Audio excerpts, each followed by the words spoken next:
Hi, and welcome to Finding Your Way Through Therapy. I'm your host, Steve Bisson.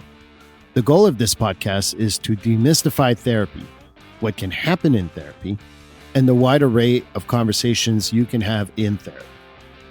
I also talk to guests about therapy, their experience with therapy, and how psychology is present in many places in their lives.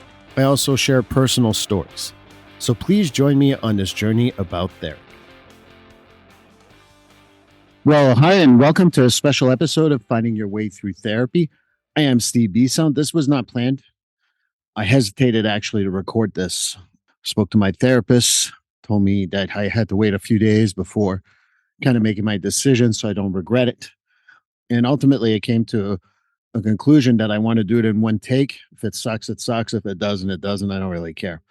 But I also want to be able to tell my story, be able to be vulnerable, and just humanize therapists because we're people and we go through stuff too. So the reason why I'm doing this, it's about a week removed from the event. For those of you who didn't hear, there was a flight from LA to Boston that had an incident on March 5th, 2023. And I was on there with my girlfriend and my two kids. When I got on the flight, I had actually noticed him just because he had very thick sunglasses on. And part of me was like, I didn't feel comfortable. And I know people are going to say that's hindsight, but ultimately, I really did see that. And I sat down. My two kids are sitting in the seat in front of me with a woman next to them. I'm sitting with my girlfriend behind them. And there's a woman next to my girlfriend. I have the outside seat. So flight goes off without a hitch. We end up being in flight for, I don't know, I can't remember how much time we were up there, but about 45 minutes left before the flight. I decided I'm going to go to the bathroom. The woman next to my girlfriend woke up and I said, okay, I'll just go to the bathroom before we land. So I get up to go to the bathroom. He happened to be the gentleman right before me. I know that people might, I'm going to kind of like go with the narrative first before going into too much emotions. So go to the bathroom. He was sticking around right after he got out and I'm like wondering why. So I go to the bathroom. I step out of the bathroom. I see the flight attendant. There's a door right in front of the bathroom. And she's like, someone played with the door. And she noticed that. So I go sit down. It's not my gig, right? I'm not going to get involved. And my kids decide they need to go to the bathroom before we land, just like I did. So they go in the back bathroom. While they're in the bathroom, the flight attendant, and one of the great flight attendants we had, goes and asks him if he played with the door. And just about the same tone. I'm kind of like not exactly sure about the tone, but it was an accusatory tone, just something like a matter of fact done by the flight attendant. Well, that got him upset. He started getting angry and he started stating different things, one of them being that he's Baltazar, and started saying that women and kids are safe, but not the men. And the reason why is that the men, I can't remember how I abuse women and I don't know how I abuse kids, but use your imagination. He was saying that about us men. So my kids get back from the bathroom at that point and I say, go sit down. And I'm not sitting with them. So they're right in front of me. So my girlfriend, very helpful, is taking care of one of them. I take care of the other. But because he was focusing on the men, I had to make a decision. I had to make a decision between standing up to go sit next to my kids or staying behind him and not get the focus of his attention because he's really focusing on men at this point. So I decided to just try to help my daughters rub their shoulders and say, you're okay. Don't worry. You're safe. And try to remind them of that. So at one point, he stands up and gets louder. And he starts talking about Homeland Security. I think people said air marshals. I'm pretty sure he had said Homeland Security. Say, who's Homeland Security? And he started, this is happening. We're 3 to 4 rows. He's in front of us. So we hear him pretty loudly. We are in this vision if we decide to stand up, basically. And he's starting to look at other men saying that, are you Homeland? Are you going to shoot me? And if you do shoot me, the bullets will go right through me because I'm Baltazar and they won't kill me. And that just I'll be safe, or we can't remember the exact words. So he states that at one point that he gets more and more upset. He gets up and he was up at that time too. I shouldn't say he just got up, but at one point he starts stating that there will be a bloodbath, and then mentions a weapon of some sort. So then he, at one point, because he got up, I didn't see all that because I'm hiding behind my daughters trying to rub their arms, and I'll share that feeling afterwards. And then he says he's going to take over the plane. Thank you for the 4 to 6 men who really charged at him, pushed him down, and held him down. The flight attendants helped, and they started looking for zip ties and the cuffs. The zip tie cuffs, I should say. He's held down, but the cuffs break. Then they start throwing the message around the plane that does anybody have their belt or ties or anything that they can use as a restraint? Who goes on a plane anymore with belts, because everything we got to go through TSA, right? So hard to find. So I'm all that after you got tackled. I asked a woman who was sitting next to my kids to get up, and I start reassuring my kids. I talk to them, I process them. You're safe, you're fine. Talk about all those things, and just want to make sure they're okay. They have a lot of questions already about weapons. They have questions about what happened. Why is he that way? So I try to answer as much as I can. But the girls, once they hear that he did not have a weapon, and I joke around that he didn't have a weapon because, and this is not a joke, at LAX, we couldn't even wear our hoodies through the security. They had to put that down. So I'm like, if we can't wear a hoodie, I'm pretty sure he's not bringing a weapon. So we're able to do that. My girlfriend had a prescribed medication, a benzodiazepine, that I can't remember what it was, but she decides that she's going to try to help.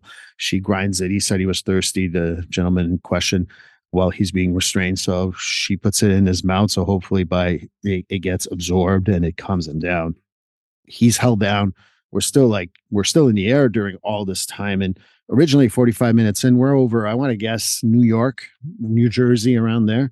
But they took the plane all the way back to Logan. So people get tired and all that. So after I reassured my kids, I asked my kids if they need help. Do you want me to go help them and to restrain them? And they said, sure. But I didn't have to do that, thankfully, because they had asked once or twice, but I didn't have to do anything. So after my girlfriend did that, she goes and sits down. We land in Logan pretty violently because the plane's coming at a really rapid rate. We want to land ASAP, obviously, makes sense, right? So once we land, he's taken off the plane and I don't think he was on. As soon as the troopers got in, Massachusetts State Police, shout out to them too, by the way. They take him out right away. And then they said, well, can you sit down? We're just going to run people, we're going to talk to people, get some statements. Some people had videos. So the state troopers needed that. And they asked for more info. And the only thing I really offered is that if someone was saying something that was not accurate, I kind of did correct them. So once the troopers, or as we say in Massachusetts, the troopers leave the plane, we're told to leave, and we all leave. People are supporting each other. People are very nice to each other. And the flight attendant says something to the effect of, thank you for flying United, which seems, I'll get back to that too. So a few things that I want to mention, because this is what happened. I want to give you the facts as much as I can without putting my little messages in there, right? So here's my thoughts in regards to that. So the flight attendants were calm. They were amazing. They did a fantastic job, considering, I will be honest, and I didn't see him with a weapon. I did not see it when I was in the bathroom. I didn't see him going towards anyone with the weapons because, again, I'm cowering behind the seat so that he doesn't see me, because he is targeting men. But the flight attendants try to calm the situation down. They did everything they can. They were helping as much as they can, and they did a fantastic job, because I'm sure that there probably is some training in regards to emergency situations. I'm pretty sure they never had to go through that exact situation. So bravo and kudos to all of them for handling it well. Happy the flight attendant did not get stabbed that I know of, and things went out okay that way. For the 4 to 6 men who ran and held them down, thank you. I tried to shake hands with everyone when they went back to sit down, but I will never be able to thank them enough for what they did. People next to me, some of them were upset. Some people were struggling. And, I've worked crisis work for about 15 years. So I went into a mode where again, because I want to be very mindful that I cannot diagnose someone I don't know, I was thinking there might be a mental health issue there. And if you want to laugh the way I said it, that's fine too. So, I start someone one of the women in particular was afraid of flying. And obviously this didn't help. So I tried to talk to her. I talked to other people who were like having a rough time trying to just calm everyone down, including after I took care of my daughters, which were my priority, right? So to care, but that was really good. And people stayed really calm. And I'm very happy for that. The few things that I want to mention that I got, and it may be hard for me to get to this point, but I figured vulnerability and being truthful in regards to what we went through goes a long way. So the first question I have is why didn't we land before Logan? Because we knew we would get tired. The zip ties had broken, and we're like I said, we went over New York. I know there's a couple airports there. We were near Hartford. There's an airport there. There's an airport in Worcester. There's an airport, smaller airports on the way. And why did they insist on doing the 45 minutes to Boston? I'll never quite understand that. That's not for me to respond, but this is something that I really wanted to share because it got me frustrated. We only had one pair of zip tie cuffs on the whole plane. Why am I frustrated by that? Well, if there were two people who were acting out or trying to take over a plane or what have you, we were proverbially fucked. And yes, I swore, but it was just the frustration I had that we only had one pair. It was so scary in regards to that. It's because the cuffs broke, so they had to do other things. So also, like again, there's no like order here. I'm just telling you my thoughts here, and I did write them down. But the other thing that came to like when we finished this, oh, thank you for everyone who helped, particularly those who, and then thank you for flying United. I thought that was the most insulting thing I heard. And the reason why is that we went through a lot. And I didn't like, I think that people who acted bravely like they did is they went through even more to me. I frankly don't think of me as going through a whole lot. But thank you for flying United seems like and I know the flight attendants are going through their own stuff too. It's not that I'm insensitive to that. But at the same time, like it could have been a little better, right? Could have been like, oh my God, I hope you're going to get an email from us. Or if you need crisis resources or whatever. No, nothing of that. Thank you for flying United. And we get off the plane and we get on a merry way. Except for those who had the videos and wanted to give statements. So I didn't quite understand that. And I'm still a little frustrated in regards to that, right? And there was no follow up. I wrote to them in regards to that on Monday. My girlfriend did something on Tuesday or Wednesday and didn't follow up anything. And so I have my resources. I have my therapist. I'm a therapist myself. My therapist helped me. I was reaching out to people anyway. But ultimately, why aren't they reaching out to us? And yes, if you feel Attack United, it's not my goal, but I want to tell you that you failed us by doing so. And I wish that happened. The things I'm grateful for besides that is just having a bunch of people who are just united. It was very helpful to see that. My brain went into crisis mode, as I said. The one thing that my therapist made me understand is that what also is painful for me is that I've had other traumas, not on a plane like this, but other traumas in my life. And, a lot of it brings shame, right? And this one brought me shame because if I took care of my kids, then I felt shame that I didn't help the men who bravely held them down. And if I did help them out, I would have been ashamed that I wasn't there for my kids. Knock on wood, my kids still like say, it's a bad incident. They were even annoyed with me on Friday when I was asking how they were doing, and they're not affected. And I'm very proud of that. I'm hoping that I contributed to that, but my shame was going to come either way, and I couldn't win. And that's a lot of the shit that I still struggle with right now. The sadness of the whole thing, because for me, it's just a sad statement of what happened. And not only for the mental health part, because that's part of what he had as an issue, in my opinion. It's just an opinion. There's no proof of what I'm saying that here, but intense sadness for that poor woman who probably will never fly again. And, we didn't send any support for her. Even for me, who has all the resources, pretty rough for me too. And I'm sure there's other people who found that rough. Didn't find it rough. That's great. And, Yes, I think that what the men did was brave, even though they said they just did what was right. They did absolutely what was right, but doing what was right is tough. And I give them a lot of credit for that. The flight attendants keeping the situation as calm as they possibly could, give them a lot of credit. Still don't understand why we had to go 40 minutes in flight with this situation instead of landing somewhere else. The other thing that's going to be very vulnerable for me to say is that I was calm. I was fine on Sunday, even making jokes on the way back in the car, and dark humor really helped. My kids participated, my girlfriend participated, and I was fine Monday when I wrote that email to United. But by Tuesday morning, I was dry heaving. And to put that in perspective, I truly haven't had any problems with my digestive system in that way for many years. I can't even count them the years, 15 years or so. And I dry heaved a lot on Tuesday. I've dry heaved on Wednesday, Thursday, Friday, Saturday. Today's Sunday. It's a week removed. I've dry heaved every day, even today. And that's a reaction, right? I've cried, and I'm surprised I haven't cried yet, but I think I writing it down and sharing with you was kind of like a good way for me not to cry, I guess, because I can keep my shit together sometimes. But I tell this story to a few people. I don't want to say this story just for the record. This is the last time I'll say this story. If you're a friend of mine, if you're someone who knows me, I'm going to refer you to the podcast. The reason why my therapist says retelling the story won't help. And he's right. Damn you, therapist. Thank you, Joe. But, I think that what happens is that it's tough. You just become a human. I'm not immune to trauma because I'm a therapist.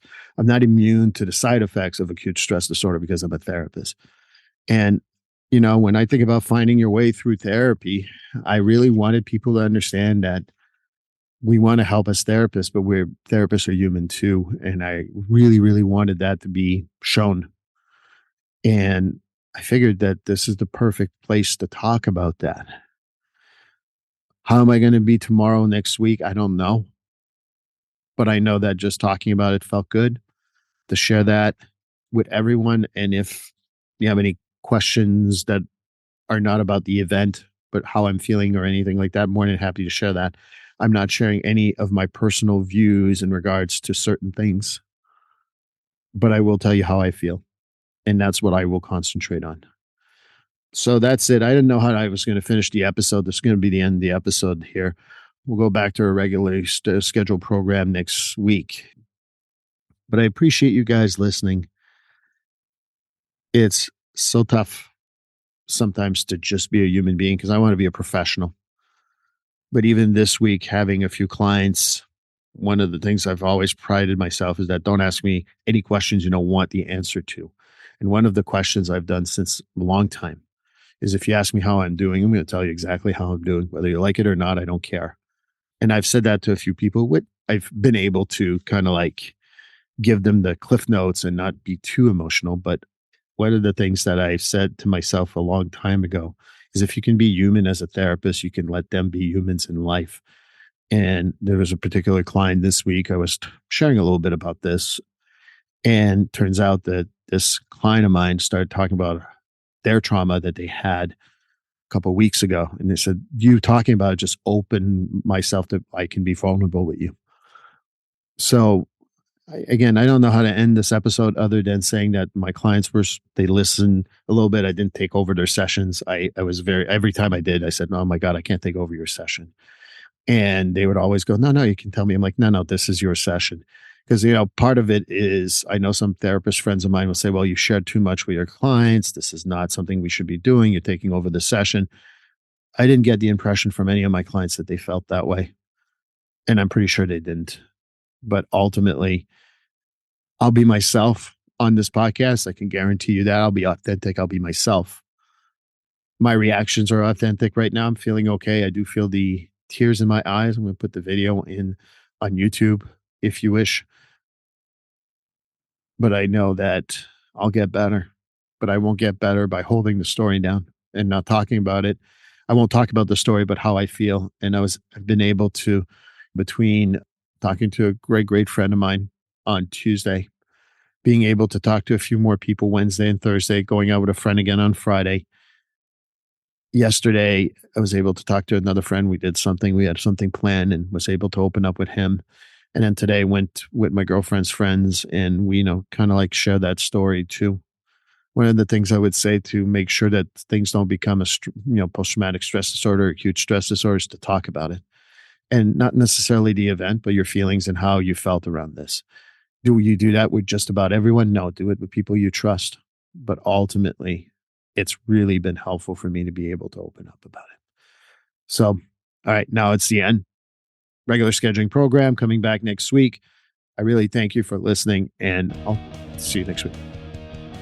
Please like, subscribe, or follow this podcast on your favorite platform. A glowing review is always helpful. And as a reminder, this podcast is for information, educational, and entertainment purposes. If you are struggling with a mental health or substance abuse issue, please reach out to a professional counselor or therapist for consultation.